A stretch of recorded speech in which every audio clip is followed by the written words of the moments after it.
इधर गौर गौर करनी है। ਇਹ ਕੋਨਾ देख रहे हैं कोना ਜਦੋਂ ਇਹ ਕੋਨਾ डैमेज हो जाए ना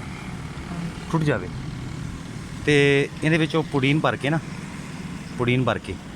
इस सीधा कर देंगे ने। ਇਹ शीशे ਦੇ ਵਿੱਚ पुड़ीन भरी जाएगी उतों रगड़ी जाएगी साफ हो जाएगी। मगर ख्याल करें कि यार जो कोना होंदा है ना कोना नहीं सही बनता उन्होंने गल समझ गए। जिमें मकान की यह चीज़ बनी हुई है ना यह चीज़ है मकान की यह चीज़ बनी हुई है बिल्कुल एक सीध च होंदी है ये सीध च नहीं बन सकती। ठीक है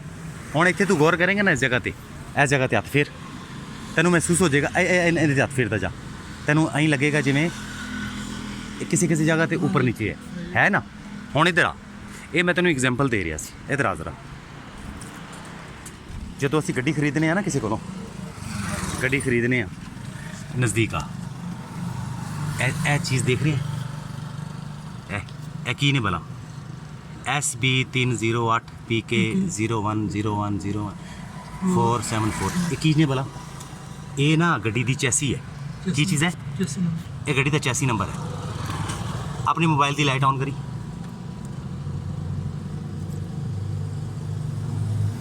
और आते लाइट काफ़ी ऑन ए गौर कर भी ए हुण ना मैं SB ते नज़र तो लाइट मार रहा 308 PK 01 इस ते लाइट पै रही है ना तो गौर करके यार ये लफ्ज़ों किसी छेड़छाड़ तो नहीं किया गया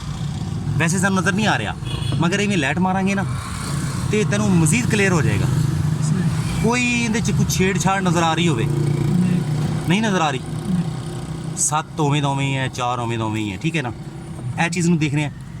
ए मोबाइल पकड़ो ना अपना फिर इस चीज़ नूं गौर कर ए जिहड़ी पट्टी लगी हुई है ना पट्टी ए पट्टी जिहड़ी है ए वाली थोड़ी बाहर निकली जिहड़ी बाहर निकली हुई है ये पट्टी दे कोने देख कि यार ये किधरे कुछ चेंज तो नहीं है गल समझ गए ये चेंज किए होंगे ना तो यह साइडा तैनूं महसूस करवा देणगियां कि यार इहदे नाल छेड़छाड़ की गई है। असीं पिछले दिन गड्डी वेखण गए वो क्लियर पता चल रहा सी कि यार इनू कुछ किया क्या है। हुण ए जिहड़ा ये चैसी नंबर है ये कार की चैसी जिहड़ी है ना ये बाडी तो हट नहीं सकती इंजन गड्डी दे उत्तों ना चैसी इहदी हट नहीं सकती लिहाजा इंदा इत्थे तैनूं नज़र आ रहा है। अगर इहदी जगह ते साडे कोल ट्रक हुंदा ते ट्रक दे ना इत्थे बारां बणियां हुंदियां ने दो एक कहीं करके गाडर बनया हुंदा इधर एक गाडर बनया हुंदा इधर उस गाडर दे उत्ते इंजन पिया हुंदा उस ड्राइवर साइड के कोल इत्थों आण के ना टायर दे विचों दी असीं हत्थ मारीए ना अंदर निगाह मारीए सानूं उनका चैसी नंबर उत्थों नज़र आएगा इहदा सानूं चैसी नंबर इत्थों नज़र आएगा। जदों किसी कोल गड्डी खरीदनी है यह चैसी नंबर नूं गौर नाल देखना है कि यार ये चैसी नाल छेड़छाड़ तो नहीं की गई।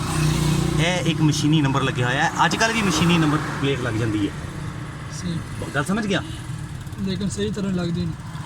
नहीं महसूस भी नहीं होता। हाँ मगर सीधा तुसी 15 लै जाओ खिदमत ऑफिस उन्होंने कोल सिस्टम होंदा है गड्डी का उन्होंने कोल ना एक्सैस होंदी है वो सिस्टम के उत्तों गड्डी का चैसी नंबर चैक करने तो बाद ना फिजिकली गड्डी चैक कर लेंगे कि यार वाकई चैसी नंबर इसी का ही है। ठीक है चैसी नंबर इत्थे भी चैसी नंबर लिखा हुआ है चैसी नंबर इत्थे भी लिखा हुआ है तो नाल इंजन नंबर इत्थे भी लिखा हुआ है इंजन नंबर है आ गया क्लियर है। अगे इधर आ सुजुकी महरान का ना इंजन नंबर इत्थे लिखा होता है हर गड्डी का ये इंजन जिथे मैं हथ लाया ना इस जगह ये गड्डी खरीदी हुआ चैसी नंबर इंजन नंबर तो गौर चेक करना। ठीक है ना जिवें मैं तेनों ओहदी एग्जाम्पल दी है ना कि यार वो कोना नहीं सही बनता कोना सही नहीं होता सेम इसी तरह वीरे इन्हूं जदों रोशनी मार के देखेगा ना अगर तो ये मशीनी नंबर पहले का है सी इहदे नाल कोई छेड़छाड़ की हुई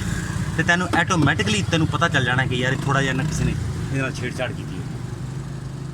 लोग बई अजकल GLI गड्डियां जिहड़ियां ना 2020 मॉडल 16 मॉडल लोगों को पकड़ाई जा रहे हैं लिहाजा एहतियात करना होंदा। आ जा